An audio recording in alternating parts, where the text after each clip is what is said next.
నమస్తే TV triple 9 news ఇక వార్తల్లోని వివరాలు చూద్దాం. కాంగ్రెస్ పార్టీ కానీ ఇతర పార్టీలకు కానీ ఏమీ దొరకడం లేదు. అవినీతి గురించి లేదా సుస్థిరమైనటువంటి పాలన, దేశ అభివృద్ధి, దేశ భద్రతకు మోడీ గారు చేస్తున్న కృషిని చూసి ప్రజలు ఇవాళ పార్టీలకు అతీతంగా మోడీ గారికి ఓటేసి మూడోసారి ప్రధానమంత్రి చేయాలనే ఒక విషయానికి వచ్చిండ్రు.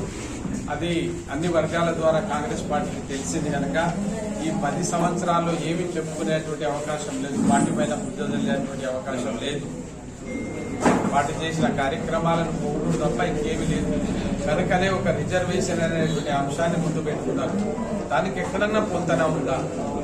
ఇప్పటికే ఆయన 370 సీట్లతో ఉన్నాడు కదా. మరి రాజ్యాంగాన్ని ఇప్పుడు తీయనటువంటి వ్యక్తి రేపు 400 సీట్లు వచ్చినా మళ్ళా అధికారంలోకి వచ్చినా రాజ్యాంగాన్ని తీసేస్తాడనేటువంటి ఒక అవాస్తవ అర్థం లేనటువంటి ఒక దుర్మార్గపు ఆలోచనను ప్రజల ముందు పెట్టి ప్రజలను భయభ్రాంతులకు గురి చేసేటువంటి కార్యక్రమం కాంగ్రెస్ పార్టీ చేస్తుంది. కాంగ్రెస్ పార్టీలో ఉన్నటువంటి రాహుల్ గాంధీ ఇదే మాట్లాడుతూ ఉన్నారు. దాన్ని మేము తప్పుపడుతున్నాం, తీవ్రంగా ఖండిస్తున్నాం. మీరు ఎస్సీ ఎస్సీలతో చెలగాటం ఆడకండి. ఎస్సీ ఎస్టీ బీసీలతో చెలగాటం ఆడితే వాళ్ళు నిప్పు రవ్వలే మిమ్మల్ని కాల్చి పడేస్తారు. తమాషా చేయవద్దని మరీ హెచ్చరిస్తా ఉన్నాను. అది చాలా సున్నితమైనటువంటి విషయం. ఈ సున్నితమైనటువంటి విషయంలో ఎవరైనా చెప్పారా? మీకేమైనా ఆధారాలు ఉన్నాయా? ప్రభుత్వపరంగా ఏదైనా కాయిదా ఉందా? లేకుండా ఎందుకు గాలి మాటలు మాట్లాడి ఎందుకు మీ నోరు పారేసుకుంటున్నారు? కనుక నేను మరీ హెచ్చరిస్తా ఉన్నాను. ఇవాళ పార్టీ చాలా తీవ్రంగా తీసుకున్నది, సీరియస్ గా తీసుకుంది.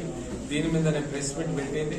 ఆ ప్రెస్ మీట్ లో కూడా కొన్ని సూచనలు చేశారు, అవి మీకు ఇవ్వడం జరిగింది. నేను ఒకటే చెప్తా ఉన్నా, భారతీయ జనతా పార్టీని నిందించడానికి వాళ్ళ దగ్గర ఏమీ లేవు, ఏ ఆధారాలు లేవు, అసలు వాళ్ళ దగ్గర అంశాలే లేవు.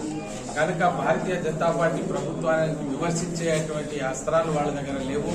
అటువంటి తప్పు భారతీయ జనతా పార్టీ చెయ్యలేదు. కనుక ఏదో ఎస్సీ ఎస్టీ మన వైపు తీసుకుందాం, వాళ్ళలో ఒక భయాన్ని ప్రవేశపెడదామనేటువంటి ఒక దుర్మార్గమైన ఆలోచనతో రిజర్వేషన్ తీసేస్తారంటున్నారు. మిస్టర్ రేవంత్ రెడ్డి, మేమేందో మీకు తెలుసు, మీరేందో మాకు తెలుసు. ఈ తెలంగాణ రావడంలో మీ పాత్ర ఏందో మాకు తెలుసు, మా పాత్ర ఏందో మీకు తెలుసు. మా గొంతులో ప్రాణం ఉండగా రిజర్వేషన్ ఎవరు అంశాన్ని ఎవరు ముట్టుకుంటే మళ్లీ చెప్తున్నా, కాల్చి పడేస్తారు ఈ దేశంలో ప్రజలు. జాగ్రత్తగా మాట్లాడని చెప్తున్నాం. మొన్ననే బండి సంజయ్ గారు అన్నారు, చెప్పు తీసి కొట్టి గెదవండి అన్నారు. ఆ పని మా పరిస్థితి తెచ్చుకోకండి అని అడుగుతున్నా. ఎందుకు పదే రిజర్వేషన్ తీసేస్తారు? ఎవరు తీసేస్తారు? ఎవరు పెట్టింది రిజర్వేషన్? ఏ పార్టీ పెట్టింది? ఏ పార్టీ రిజర్వేషన్ పెట్టింది? ఈ రాజ్యాంగ నిపుణులు, రాజ్యాంగ రచయితలు, ఈ దేశ శ్రేయస్సు కోరేటువంటి ఎవరి మీ వల్ల వచ్చిందా? రాజ్యాంగం తీసుకోవడం ఎవరికి వరకు పెట్టారు? ఆది మానవుల కొరకే రాజ్యాంగం పెట్టారు. రాజ్యాంగంలో ఆది మానవులు ఉన్నారు. వాళ్లే ఈ దేశానికి కదా ఆంగ్లేయులను తరిమి కొట్టింది. ఎక్కడ ఉన్నావు నువ్వు? జాతీయత కష్టమైంది. ఎక్కడ ఉన్నావు? నీ కొడుకేంది? మీరు ఎక్కడ ఉన్నారు? ఎవరి కొరకు వచ్చింది రాజ్యాంగం? ఎందుకు రాజ్యాంగం రాయవలసి వచ్చింది? ఇచ్చి షెకల్ చేసి ఏం చేసినావు? 1964 నుంచి 2009 వరకు మీరు రిజర్వేషన్ ఎందుకు పెంచలే? ఎస్సీ ఎస్టీ 7.5% కొనసాగిస్తున్నారు. మీలాగా వాళ్ళకి పిల్లలు పుట్టరేమో, వాళ్ళు మనుషులు కాదా? ఆ సొమ్మందం లేకుండా ఎందుకు అనవసరమైనటువంటి మాటలు మాట్లాడుతున్నారు? జాగ్రత్త, మేము మనసులో ఉన్నాం. నేను మళ్లీ చెప్తాను, నాలాంటి యోధులు ఎంతో మంది దేశంలో ఉన్నారు. నీలాంటి వాళ్లకు 100 మందికి పాఠాలు నేర్పినటువంటి చరిత్ర ఈ బిడ్డలకు ఉంది. ఎస్సీ ఎస్టీ బీసీ మీలో ఎక్కడ తక్కువ కాదు.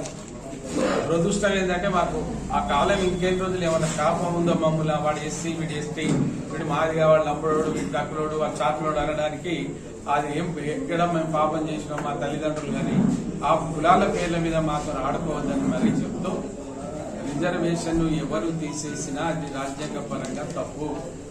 రిజర్వేషన్ గురించి మాట్లాడినా అది అట్రాసిటీ కింద వస్తుంది. అందుకోసం ఎలక్షన్ కమిషన్ ఈ సందర్భంగా వాళ్ళు ప్రజలను భయభ్రాంతులను చేస్తున్నారు, ప్రజలను ప్రలోభ పెడతా ఉన్నారు. కనుక తప్పనిసరిగా వాళ్ళ మీద చట్టపరమైనటువంటి చర్యలు తీసుకోవాలని కోరుతూ ముగిస్తా ఉన్నారు. వార్తలు ఇంతటితో సమాప్తం. మళ్ళీ తిరిగి ప్రసారం అయ్యే టీవీ ట్రిపుల్ 9 న్యూస్ లో కలుద్దాం. అంతవరకు సెలవు.